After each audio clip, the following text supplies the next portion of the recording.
Hello everybody, എല്ലാവരും സുഖമായിരിക്കുന്നു എന്ന് വിശ്വസിക്കുന്നു. അപ്പം ഇന്ന് ഈ നോർത്ത് ഇന്ത്യയിലെ പരാട്ട എന്ന് പറയുന്ന സാധനമില്ലേ, അപ്പം അതിൻ്റെ റെസിപ്പിയാണ് ഇവിടെ ഷെയർ ചെയ്യണത്. ഇവിടെ എല്ലാവർക്കും പരാട്ട ഭയങ്കര ഇഷ്ടമാണ്. അപ്പോൾ ഇപ്പോൾ സീസൺ ആയതുകൊണ്ട് റാഡിഷ്, അതായത് നമ്മുടെ മുള്ളങ്കിയും പിന്നെ അതുപോലെ തന്നെ പച്ചമഞ്ഞളും രണ്ടും കിട്ടുന്നുണ്ട്. അപ്പോൾ പച്ചമഞ്ഞൾ പാലിൽ എന്താ പറയുക, ചെറുതായിട്ട് ചായ പോലെ ഒക്കെ തേയിലവെള്ളം പോലെ ഉണ്ടാക്കുമ്പോഴത്തേക്കൊക്കെ യൂസ് ചെയ്യണമല്ലാതെ പിള്ളേരെ കഴിപ്പിക്കാൻ ഭയങ്കര ബുദ്ധിമുട്ടാണ്. പക്ഷേ ഞാൻ ഇതുപോലെ സ്റ്റഫ് ചെയ്ത റോട്ടിയിലും പൊറാട്ടയിലും ഒക്കെ ഇടുന്നതുകൊണ്ട് പിള്ളേരെല്ലാം അതങ്ങ് പെട്ടെന്ന് കഴിക്കും. അപ്പം റാഡിഷും വെളുത്തുള്ളി ഒരു 5-6 വലിയ കഷ്ണം, വലിയ വെളുത്തുള്ളി കഷ്ണങ്ങളും പിന്നെ അതുപോലെ തന്നെ ഈ പച്ചമല്ലിയും എല്ലാം കൂടെ ഗ്രേറ്റ് ചെയ്ത് ഒരു ഗ്രേറ്ററിലിട്ട് ഗ്രേറ്റ് ചെയ്തെടുത്തതാണ്. അതിൽ അജ്വൈൻ, നമ്മുടെ ഓമം, പിന്നെ വറുത്ത് പൊടിച്ച ജീരകപ്പൊടി, പിന്നെ മുളക് പൊടി, മല്ലിപ്പൊടി, പിന്നെ ഗരം മസാല പൊടി, പിന്നെ ചാട്ട് മസാല, ഇത്രയും ഇട്ട് നല്ലോണം ഒന്ന് മിക്സ് ചെയ്ത് വെച്ചിട്ടുണ്ട്. ഉപ്പ് ലാസ്റ്റിലേ ഇടുന്നുള്ളൂ, ബാക്കിയെല്ലാം ഒന്ന് മിക്സ് ചെയ്ത് വെച്ചിട്ടുണ്ട്. പിന്നെ ഞാൻ നമ്മുടെ റോട്ടി മേക്കറിലാണ്, ആട്ടാ മേക്കറിലാണ് ഞാനിത് കുഴച്ചെടുക്കുന്നത്. അപ്പം കുറച്ച് വെള്ളം ഒഴിച്ച് ഉപ്പും ഇട്ട് കുറച്ചായിട്ട് ഒഴിച്ചു കൊടുത്താൽ മതി കേട്ടോ. പിന്നെ ഇതൊരു തിക്ക് ഡോ ആയിരിക്കണം, അതായത് ഒരുപാട് വെള്ളം വരാൻ പാടില്ല. എന്ന് പറഞ്ഞാൽ നമ്മൾ സ്റ്റഫിങ് കൂടെ ചെയ്യുന്ന കാരണം അതിൽ നിന്ന് എന്തായാലും ഒരു ഈർപ്പം വരും. അപ്പം അതിനനുസരിച്ച് ഇത് 2 ഉരുളയായിട്ട് ഇങ്ങനെ വരും ഇതിൻ്റെ ഈ പീസ്. പിന്നെ നമുക്കതിനെ ഒന്നിച്ച് ഒരു മിനിറ്റ് ഒന്ന് വലിയ പാത്രത്തിൽ ഉരുട്ടിയെടുക്കാമെങ്കിൽ നല്ല മാവ് നമുക്ക് റെഡിയാണ്. അപ്പോൾ നമുക്ക് ഒരുപാട് സ്ട്രെസ്സൊന്നും കൊടുക്കാതെ എളുപ്പം ഈ പരിപാടി അങ്ങ് ആവും. ആലു പൊറോട്ട ഉണ്ടാക്കുമ്പോഴും മസാലയൊക്കെ ഓൾമോസ്റ്റ് സെയിം ആണ്. ഇത് മാത്രമേ ഉള്ളൂ എന്താ പറയുക, പിന്നെ വേറൊരു ഓപ്ഷൻ ഉള്ളത് ആലു വേവിച്ചാണ് എടുക്കുന്നത്. ഇതിപ്പോൾ ഞാനിത് പച്ചക്കാണ് ഇട്ടേക്കുന്നത്. ഇതല്ലാതെ നിങ്ങൾക്കിത് വഴറ്റി വേണമെങ്കിലും ഈ മസാല റെഡിയാക്കാം.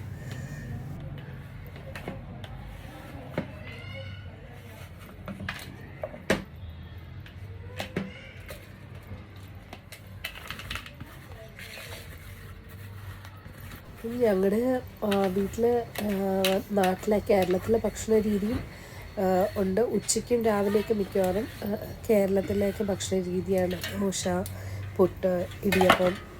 പിന്നെ പാടുള്ള പരിപാടി, അതായത് ഇടിയപ്പം, പുട്ടോ അങ്ങനെ എന്തെങ്കിലുമൊക്കെ ചെയ്യാനുള്ളത് മിക്കവാറും വീക്കെൻഡ്സിൽ ചെയ്യത്തുള്ളൂ. ഒന്ന് പിള്ളേർക്ക് ഇരുന്ന് കഴിക്കാനായിട്ടൊരു സമയമുണ്ട്, അവർക്ക് ടേസ്റ്റായിട്ട് കഴിക്കണം. അവർക്കിതൊരു ഹാബിറ്റ് ആയത് കാരണം, വീട്ടിൽ തന്നെ നമ്മൾ കുക്ക് ചെയ്തൊക്കെ കൊടുത്തൊരു ഹാബിറ്റ് ശീലമൊക്കെ ആയത് കാരണം വെളിയിൽ പോയാലും അവർ വീട്ടിലെ ഫുഡ് വെച്ചാണ് കമ്പയർ ചെയ്യണത്. എന്നാൽ വെളിയിലത്തെ ഫുഡ് ഇഷ്ടമല്ല എന്നല്ല, ഞങ്ങളുടെ ഇവിടെ വെളിയിലത്തെ ഫുഡ് കുറവാണ്. പക്ഷേ എല്ലാം പിള്ളേർ ശീലിക്കണ്ടേ എന്ന് പറഞ്ഞാൽ ഇന്നിപ്പോൾ നമ്മളൊക്കെ ഉള്ളതുകൊണ്ട് ഇവരെയൊക്കെ ഇങ്ങനെയൊക്കെ നടന്നു പോകും. പക്ഷേ അവർ വെളിയിൽ പഠിക്കാൻ പോകുമ്പോഴോ ഞങ്ങളില്ലാത്തപ്പോഴോ എങ്ങനെ മാനേജ് ചെയ്യാം? അപ്പം അന്ന് ഫുഡ് സെറ്റ് ആവാതെ വയറിന് പ്രശ്നം വരരുതല്ലോ. അപ്പോൾ അതുകൊണ്ട് എല്ലാം ബാലൻസ് ചെയ്ത് ട്രൈ ചെയ്ത് കൊടുക്കുന്ന രീതിയിലാണ് അവരുടെ റൂട്ടീൻ മെയിൻറ്റെയിൻ ചെയ്യണത്. പക്ഷേ മൈദ കൊടുക്കാറില്ല. ബിസ്ക്കറ്റ്, മൈദ, പിന്നെ കേക്ക്, അങ്ങനത്തെ സ്റ്റഫൊക്കെ വളരെ കുറവാണ്. അവർക്ക് ഇഷ്ടവും ഇല്ല. അവർക്ക് കൂടുതൽ എന്തെങ്കിലും ഒരു എന്താ പറയുക, ലേസോ അങ്ങനെ ഒരു പ്രിങ്കിൾസോ എപ്പോഴെങ്കിലും ഒരിക്കൽ ആ ഒരു ഇഷ്ടമേ ഉള്ളൂ. അല്ലാതെ വേറെ ഒരുപാട് എണ്ണപ്പലഹാരവും വെളിയിൽ നിന്ന് വാങ്ങിക്കുന്ന സാധനത്തിനോട് ഇഷ്ടമില്ല. പക്ഷേ നമ്മുടെ കേരള പൊറോട്ട കണ്ടു കഴിഞ്ഞാൽ പിന്നെ പറയണ്ട, മോന് ഭയങ്കര ഇഷ്ടമാണ്. അതിപ്പോൾ ഞങ്ങൾക്ക് വീട്ടിലുണ്ടാക്കാനൊന്നും നടക്കത്തില്ല. അപ്പോൾ അത് കാരണം മാസത്തിലൊരിക്കോ 2 മാസത്തിലൊരിക്കോ എപ്പോഴെങ്കിലും, പിന്നെ നാട്ടിൽ വരുമ്പം ഞങ്ങൾ വാങ്ങിക്കാറുള്ളൂ. അപ്പോൾ മോസ്റ്റ്ലി ഞങ്ങളുടെ ഇവിടെ ഇങ്ങനത്തെ പറാട്ടാസാണ്, വെജിറ്റബിൾസൊക്കെ സ്റ്റഫ് ചെയ്ത് വെച്ചിട്ട്. അതുകൊണ്ട് കുട്ടികൾക്ക് വെജിറ്റബിൾസ് ഒന്നും കഴിക്കാനുള്ള മടിയൊന്നുമില്ല. എന്നാൽ ഞങ്ങൾ ഡയറ്റും കാര്യങ്ങളൊക്കെ നോക്കുന്ന കാരണം പ്രോട്ടീനിന് വേണ്ടിയിട്ട് ചിക്കനും എഗ്ഗും ഞങ്ങളുടെ എപ്പോഴും കൂടെ സ്റ്റോക്ക്ഡാണ്. ചിക്കൻ അങ്ങനെ ഫ്രീക്വൻ്റ് ആയിട്ടില്ല, ഒരു 2 ആഴ്ചയുടെ ഓൾട്ടർനേറ്റ് ആയിട്ട് എടുക്കുന്നത്. അപ്പം ഞാൻ ആട്ട കുഴച്ചെടുത്തു. അതിൻ്റെ അകത്ത് ഇങ്ങനെ ഒരു സ്റ്റഫിങ് കുഴി പോലെ ഉണ്ടാക്കിയത്, ബൗള് പോലെ ഉണ്ടാക്കിയിട്ട് അതിനകത്ത് സ്റ്റഫിങ് നിറച്ചിട്ടുണ്ട്. പിന്നെ അതിനെ പതുക്കെ ഒന്ന് പരത്തിയെടുക്കണം. പരത്തിയെടുത്ത് ഇത് ചുടുമ്പോഴത്തേക്ക് നെയ്യ് നല്ലോണം ഇട്ട് അതിനൊന്ന് ചുട്ടെടുക്കണം. ഇപ്പോൾ ഇതിൻ്റെ കൂടെ ഞാനിപ്പോൾ പെയർ ചെയ്തേക്കുന്നത് ഈ കിംച്ചി എന്ന് പറയുന്ന ഫെർമെൻറ്റഡ് വെജിറ്റബിൾ സാലഡുണ്ട്. നമ്മുടെ അച്ചാർ പോലെ തന്നെ ഇരിക്കും, നമ്മുടെ മിക്സ്ഡ് അച്ചാറൊക്കെ പോലെ തന്നെ ഇരിക്കും. പക്ഷേ എന്താ പറയുക, ആ ഒരു സോയ സോസൊക്കെ ഇടുന്ന കാരണം അതിനൊരു ഫ്ലേവർ വ്യത്യാസമുണ്ട്. ഇതിൻ്റെ കൂടെ സൈഡായിട്ട് നമുക്ക് കുറച്ച് ഓനിയൻസ് ഒന്ന് ചതച്ചെടുക്കാം, അല്ലെങ്കിൽ പൊടി പൊടിയായിട്ട് അരിഞ്ഞോ എങ്ങനെയാണെന്ന് വെച്ചാൽ നിങ്ങളുടെ താല്പര്യം അനുസരിച്ച് വയ്ക്കാം. പിന്നെ ഞാൻ ഇതിൻ്റെ കൂടെ ഗ്രീൻ ചട്നിയും കൂടെ വച്ചിട്ടുണ്ട്.